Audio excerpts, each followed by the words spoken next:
Thank you. Thank you. Bless you. Thank you. Thank you.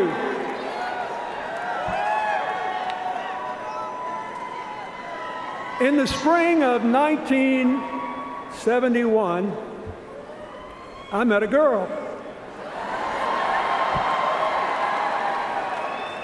The first time I saw her, we were, appropriately enough, in a class on political and civil rights.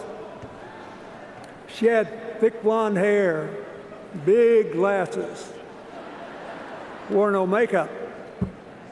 And she exuded this sense of strength and self-possession that I found magnetic. After the class, I followed her out, intending to introduce myself. I got close enough to touch her back, but I couldn't do it. Somehow I knew this would not be just another tap on the shoulder, that I might be starting something I couldn't stop. I saw her several more times in the next few days, but I still didn't speak to her. Then one night, I was in the law library talking to a classmate who wanted me to join the Yale Law Journal. He said it would guarantee me a job in a big firm or a clerkship with a federal judge. I really wasn't interested. I just wanted to go home to Arkansas. Then I saw the girl again, standing at the opposite end of that long room.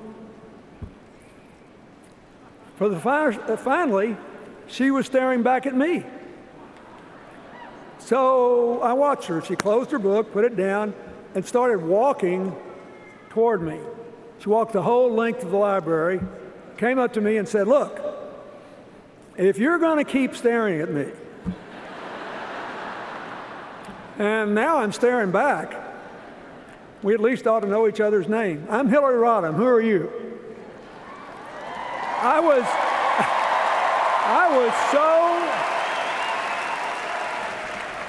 was so impressed and surprised that, whether you believe it or not, momentarily I was speechless. Finally, I sort of blurted out my name, and we exchanged a few words, and then she went away. Well, I didn't join the law review, but I did leave that library with a whole new goal in mind. A couple days later, I saw her again. I remember she was wearing a long, white, flowery skirt. And I went up to her, and she said she was going to register for classes for the next term. I said I'd go too. And we stood in line and talked. You had to do that to register back then. And I thought I was doing pretty well, till we got to the front of the line, and the registrar looked up and said, "Bill, what are you doing here? You registered this morning." I turned red, and she laughed, that big laugh of hers. And I thought, well, heck, since my cover's been blown, I just went ahead and asked her to take a walk down to the art museum. We've been walking and talking and laughing together ever since. And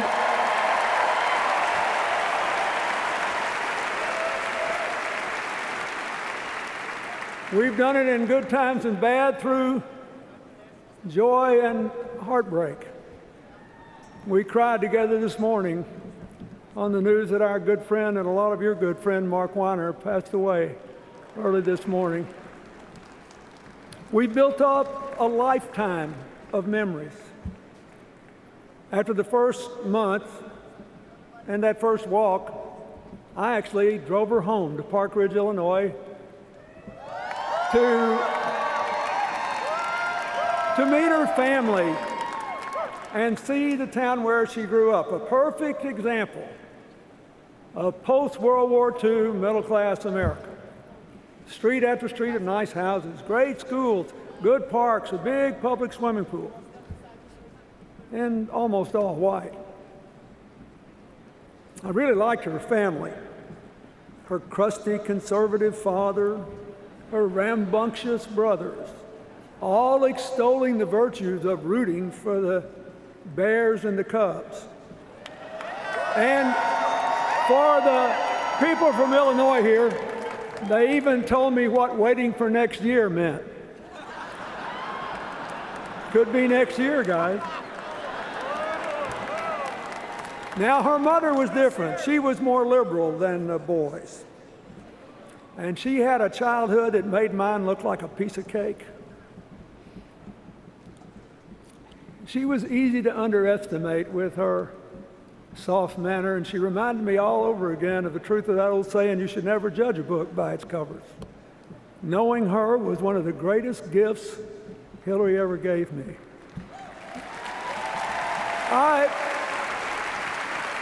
I learned that Hillary got her introduction to social justice through her Methodist youth minister, Don Jones. He took her downtown to Chicago to hear Dr. Martin Luther King speak, and he remained her friend for the rest of his life. This will be the only campaign of hers he ever missed. When she got to college, her support for civil rights, her opposition to the Vietnam War, compelled her to change parties and become a Democrat. And then, between college and law school, on a total lark, she went alone to Alaska and spent some time sliming fish. More to the point, by the time I met her, she had already been involved in the law school's legal services project, and she'd been influenced by Marian Wright Edelman. She took a summer internship interviewing workers in migrant camps for Senator Walter Mondale's subcommittee. She'd also begun working in the Yale New Haven Hospital to develop procedures to handle suspected child abuse cases. She got so involved in children's issues that she actually took an extra year in law school, working at the Child Study Center to learn what more could be done to improve the lives and the futures of poor children. So, she was already determined to figure out how to make things better.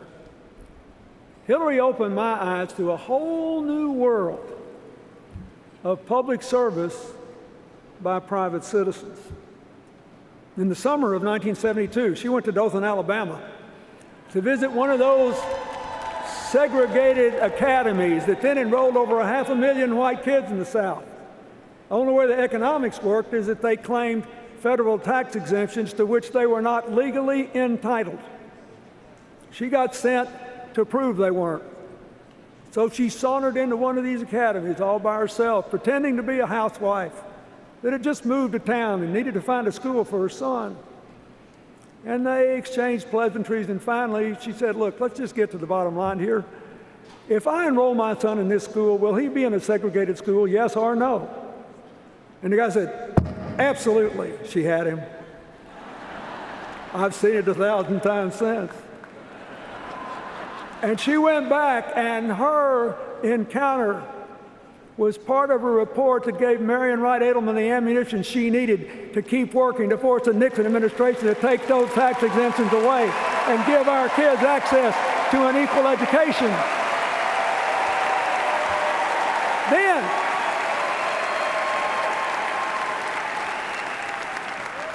Then she went down to South Texas, where she met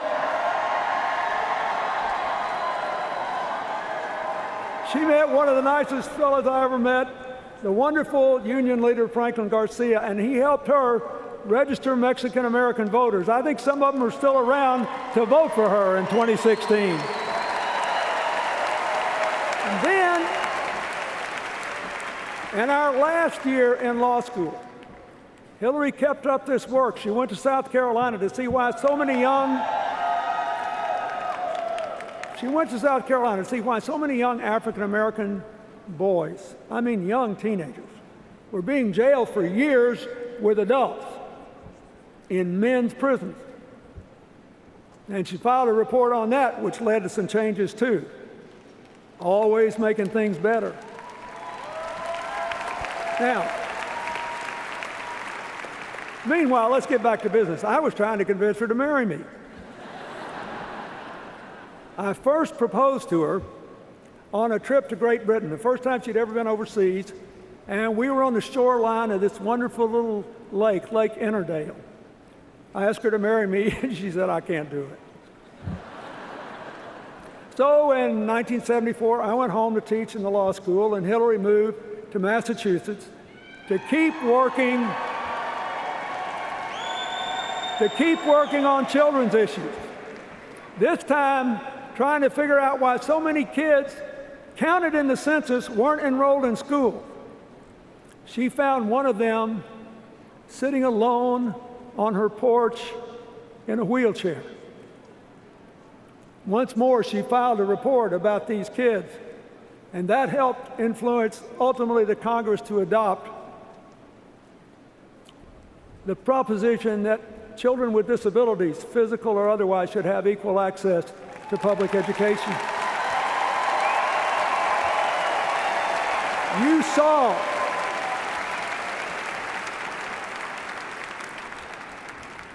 You saw the results of that last night when Anastasia Somoza talked.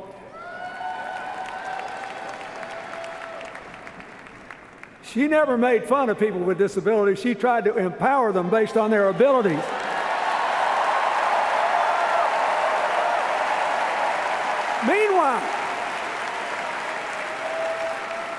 Meanwhile, I was still trying to get her to marry me. So the second time I asked, I tried a different tack. I said, I really want you to marry me, but you shouldn't do it. She smiled and looked at me like, what is this boy up to? She said, that is not a very good sales pitch. I said, I know, but it's true. And I meant it. It was true. I said, I know most of the young Democrats our age who want to go into politics. They mean well and they speak well, but none of them is as good as you are at actually doing things to make positive changes in people's lives. So I suggested she go home to Illinois or move to New York and look for a chance to run for office. She just laughed and said, are you out of your mind? Nobody would ever vote for me. So I finally got her to come visit me in Arkansas.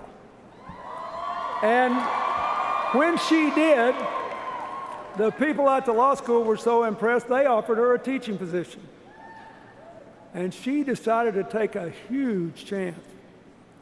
She moved to a strange place, more rural, more culturally conservative than any place she'd ever been, where she knew good and well people would wonder what in the world she was like and whether they could or should accept her. Didn't take them long to find out what she was like.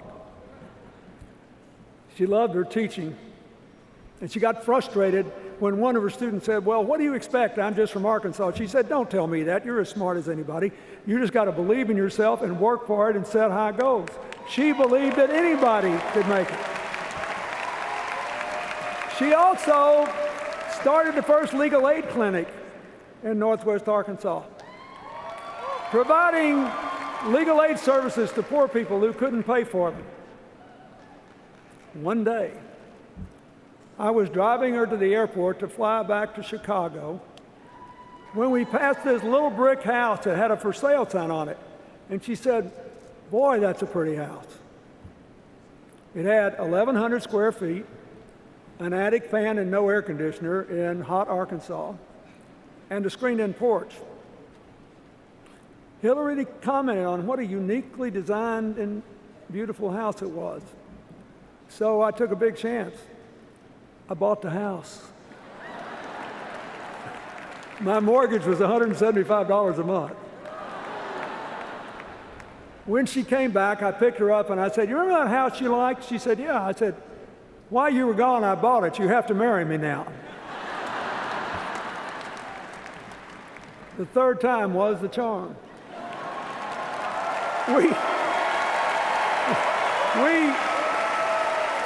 We were married.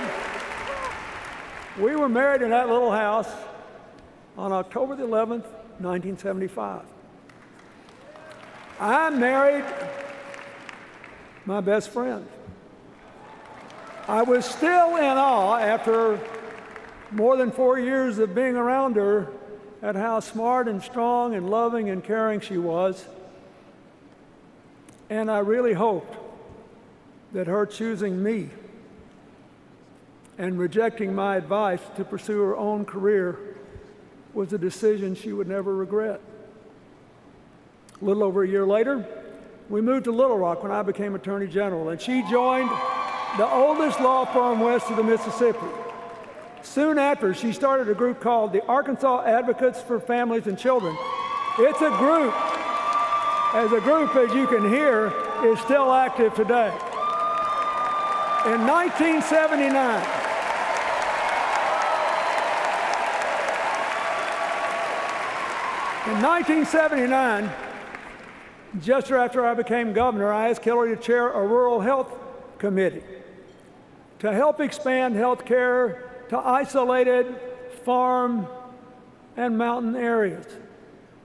They recommended to do that partly by deploying trained nurse practitioners in places with no doctors to provide primary care they were trained to provide. It was a big deal then, highly controversial and very important. And I got the feeling that what she did for the rest of her life, she was doing there. She just went out and figured out what needed to be done and what made the most sense and what would help the most people. And then if it was controversial, she just tried to persuade people it was the right thing to do. It wasn't the only big thing that happened that spring. My first year as governor, we found out we were going to be parents. And time passed. On February 27th, 1980, 15 minutes after I got home from the National Governors Conference in Washington, Hillary's water broke, and off we went to the hospital. Chelsea was born just before midnight. And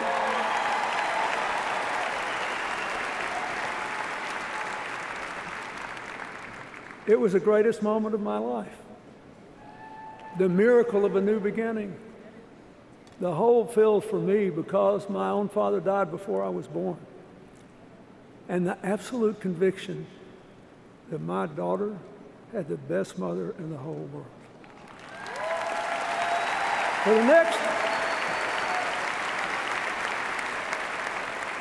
For the next 17 years, through nursery school, Montessori, kindergarten, through t-ball, softball, soccer, volleyball, and her passion for ballet, through sleepovers, summer camps, family vacations, and Chelsea's own very ambitious excursions, from Halloween parties in the neighborhood to a Viennese waltz gala in the White House. Hillary, first and foremost, was a mother. She became, as she often said, our family's designated worrier, born with an extra responsibility gene. The truth is, we rarely disagreed on parenting, although she did believe that I had gone a little over the top when I took a couple of days off with Chelsea to watch all 6 Police Academy movies back to back. When Chelsea was 9 months old, I was defeated for re-election in the Reagan landslide. And I became overnight, I think, the youngest former governor in the history of the country. We only had 2-year terms back then. Hillary was great. Immediately she said, okay, what are we going to do? Here's what we're going to do. We're going to get a house, you're going to get a job, we're going to enjoy being Chelsea's parents. And if you really want to run again, you got to go out and talk to people, figure out why you lost, tell people you got the message, and show them you still got good ideas. I followed her advice. Within 2 days, we had a house. I soon had a job. We had 2 fabulous years with Chelsea, and in 1982, I became the first governor in the history of our state to be elected, defeated, and elected again. I think my experience is it's a pretty good thing to follow her advice. The rest of the decade sort of flew by as our lives settled into a rhythm of family and work and friends.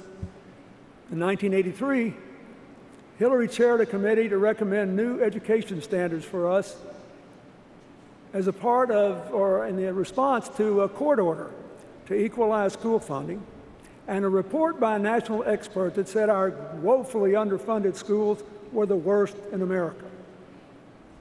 Typical Hillary, she held listening tours in all 75 counties with our committee. She came up with really ambitious recommendations. For example, that we be the first school in America, first state in America to require elementary counselors in every school because so many kids were having trouble at home and they needed it. So I called the legislature into session hoping to pass the standards, pass the pay raise for teachers, and raise the sales tax to pay for it all. I knew it would be hard to pass, but it got easier after Hillary testified before the Education Committee, and the chairman, a plain-spoken farmer, said, "Looks to me like we elected the wrong Clinton." Well, by the time I ran for president 9 years later, the same expert who said that we had the worst schools in America said that our state was one of the 2 most improved states in America. And that's because of those standards that Hillary developed. Now, 2 years later, Hillary told me about a preschool program developed in Israel called HIPPY, Home Instruction Program for Preschool Youngsters. The idea was to teach low-income parents, even those that couldn't read, to be their children's first teachers. She said she thought it would work in Arkansas. I said, "That's great. What are we going to do about it?" She said, "Oh, I already did. I called the woman who started the program in Israel. She'll be here in about 10 days and help us get started." Next thing you know, I'm being dragged around to all these little preschool graduations. But keep in mind, this was before any state even had universal kindergarten. And I'm being dragged to preschool graduations, watching these poor parents with tears in their eyes because they never thought they'd be able to help their kids learn. Now, 20 years of research has shown how well this program works to improve readiness for school and academic achievement. There are a lot of young adults in America who have no idea Hillary had anything to do with it, who are enjoying better lives because they were in that program. She did all this while being a full-time worker, a mother, and enjoying our life. Why? Well, she's insatiably curious, she's a natural leader, she's a good organizer, and she's the best darn change maker I ever met in my entire life. So, look, this is a really important point. This is a really important point for you to take out of this convention. If you believe in making change from the bottom up, if you believe the measure of change is how many people's lives are better, you know it's hard and some people think it's boring. Speeches like this are fun. Actually doing the work is hard. So people say, well, we need to change. She's been around a long time, she sure has. And she's sure been worth every single year she's put into making people's lives better. I can tell you this.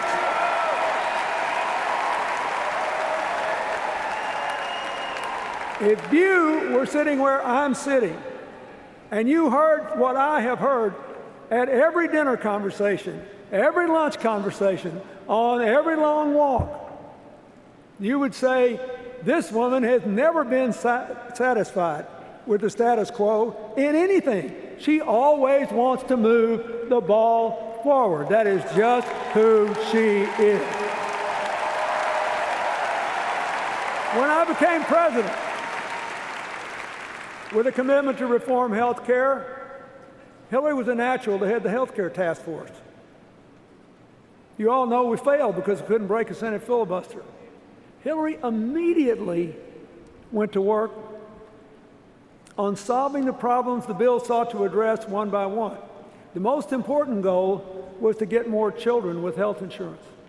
In 1997, Congress passed the Children's Health Insurance Program, still an important part of President Obama's Affordable Care Act. It insures more than 8 million kids. There are a lot of other things in that bill that she got done, piece by piece, pushing that rock up the hill.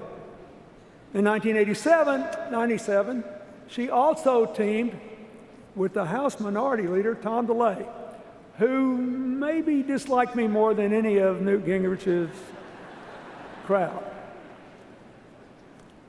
They worked on a bill together to increase adoptions of children out of foster care. She wanted to do it because she knew that Tom DeLay, for all of our differences, was an adopted parent, and she honored him for doing that. Now, the bill they worked on, which passed with an overwhelming bipartisan majority, led to a big increase in the adoption of children out of foster care, including non-infant kids and special needs kids. It made life better because she's a change maker. That's what she does. Now, when you're doing all this, real life doesn't stop. 1997 was the year Chelsea finished high school and went to college. We were happy for her, but sad for us to see her go. I'll never forget moving her into her dorm room at Stanford. It would have been a great little reality flick. There I was in a trance, just staring out the window, trying not to cry. And there was Hillary on her hands and knees, desperately looking for one more drawer to put that liner paper in. Finally, Chelsea took charge and told us ever so gently that it was time for us to go. So we closed a big chapter in the most important work of our lives. As you'll see Thursday night when Chelsea speaks, Hillary's done a pretty fine job of being a mother. And as you saw last night, beyond a shadow of a doubt, so has Michelle Obama. Now, fast forward. In 1999, Congressman Charlie Rangel and other New York Democrats urged Hillary to run for the seat of retiring Senator Pat Moynihan. We'd always intended to go to New York after I left office and commute to Arkansas, but this had never occurred to either one of us. Hillary had never run for office before, but she decided to give it a try. She began her campaign the way she always does new things, by listening and learning. And after a tough battle, New York elected her to the seat once held by another outsider, Robert Kennedy. And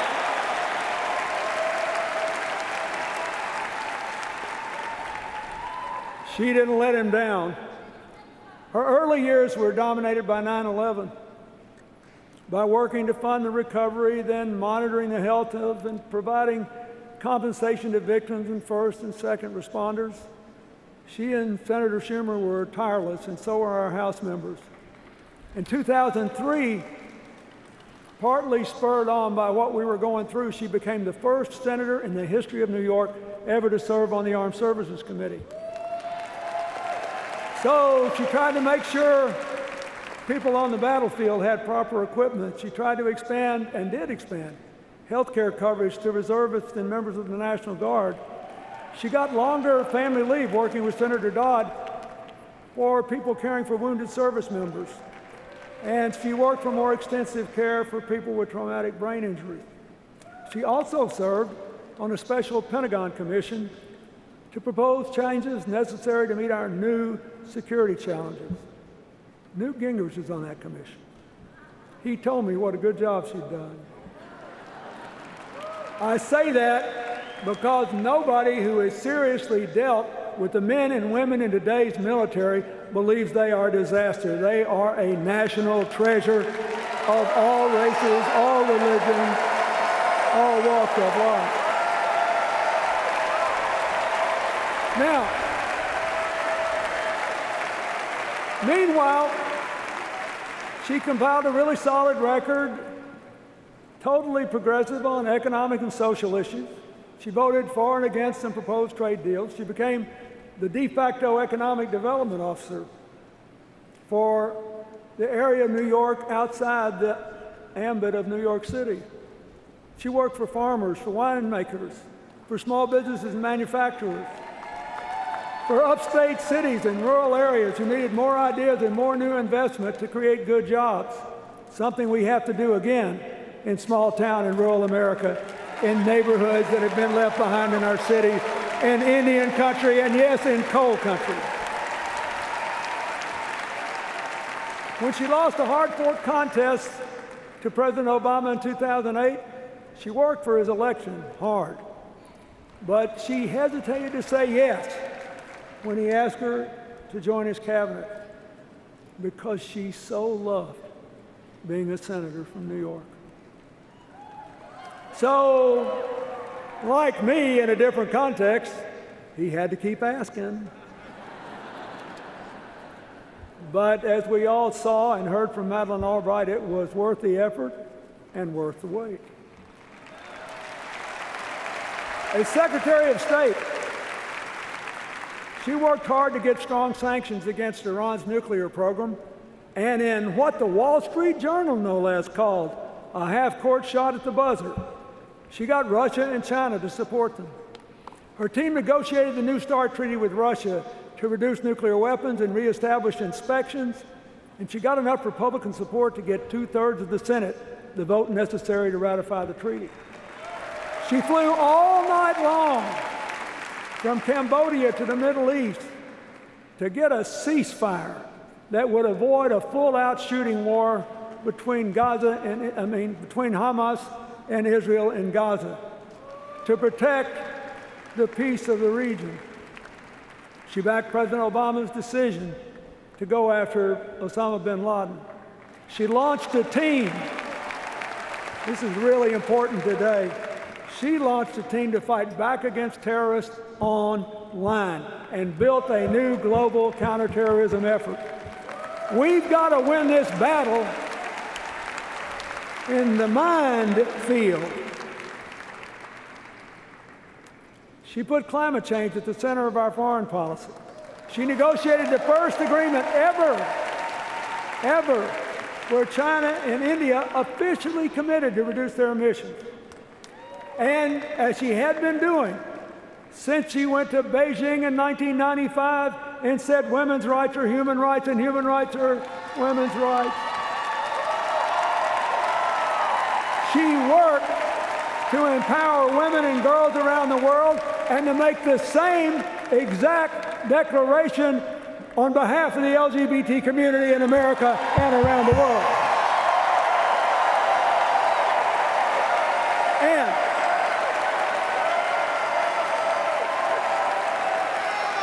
And nobody ever talks about this much.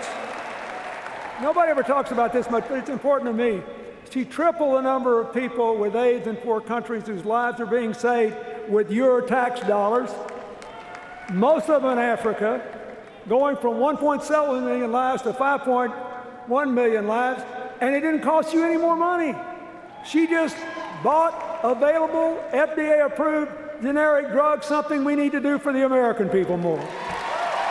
Now, you don't know any of these people. You don't know any of those 3.4 million people, but I'll guarantee you they know you. They know you because they see you as thinking their lives matter. They know you. And that's one reason the approval of the United States was 20 points higher when she left the Secretary of State's office than when she took it. Now, how does this square? How does this square with the things that you heard at the Republican convention? What's the difference in what I told you and what they said? How do you square it? You can't. One is real, the other is made up.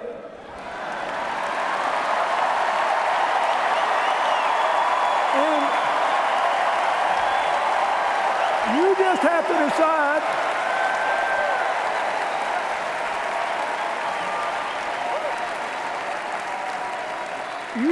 decide which is which, my fellow Americans. The real one had done more positive change-making before she was 30 than many public officials do in a lifetime in office. The real one, if you saw her friend Betsy Eveling vote for Illinois today, has friends from childhood through Arkansas, where she has not lived in more than 20 years, who have gone all across America at their own expense to fight for the person they know. The real one has earned the loyalty, the respect, and the fervent support of people who have worked with her in every stage of her life, including leaders around the world who know her to be able, straightforward, and completely trustworthy. The real one calls you when you're sick, when your kid's in trouble, or when there's a death in the family. The real one repeatedly drew praise from prominent Republicans when she was a senator and Secretary of State. So what's up with this? Well, if you win elections on the theory that government is always bad and will mess up a two-car parade, a real change maker represents a real threat. So, your only option is to create a cartoon alternative, then run against the cartoon. Cartoons are two-dimensional. They're easy to absorb. Life in the real world is complicated, and real change is hard. And a lot of people even think it's boring.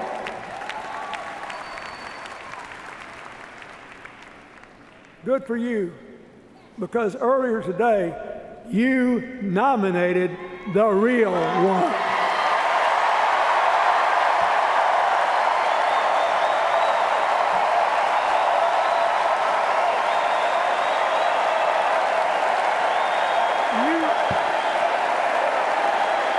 Listen.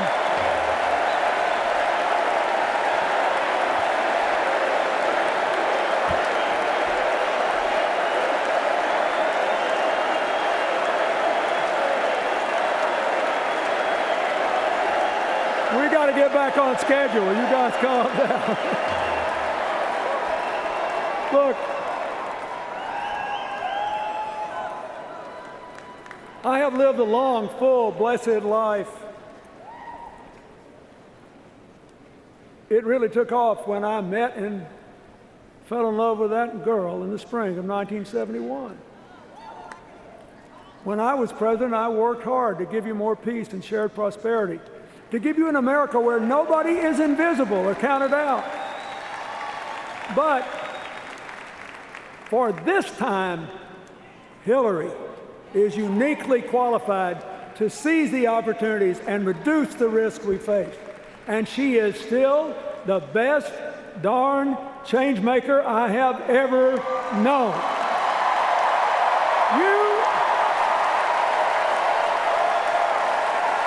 You could drop her.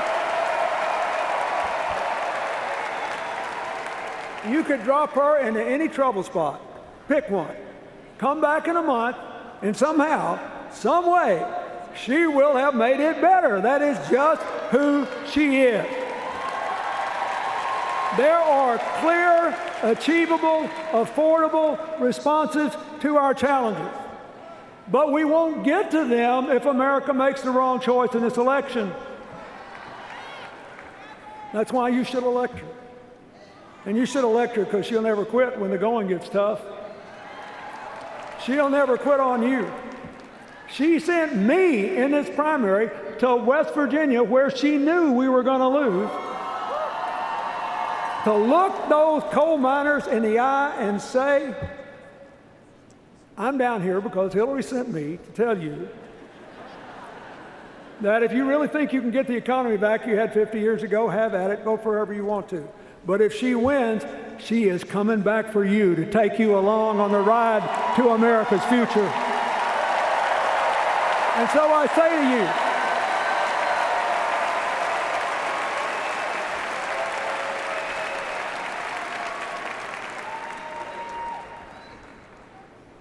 if you love this country, you're working hard, you're paying taxes, and you're obeying the law, and you'd like to become a citizen, you should choose immigration reform over somebody that wants to send you back. If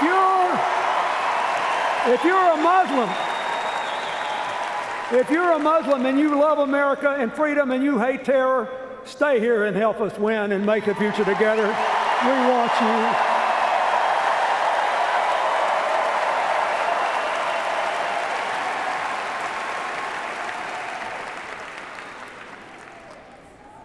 If you're a young African American disillusioned and afraid, we saw in Dallas how great our police officers can be. Help us build a future where nobody's afraid to walk outside, including the people that wear blue to protect our future.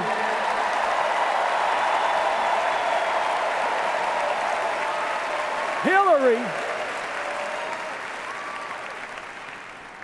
will make us stronger together.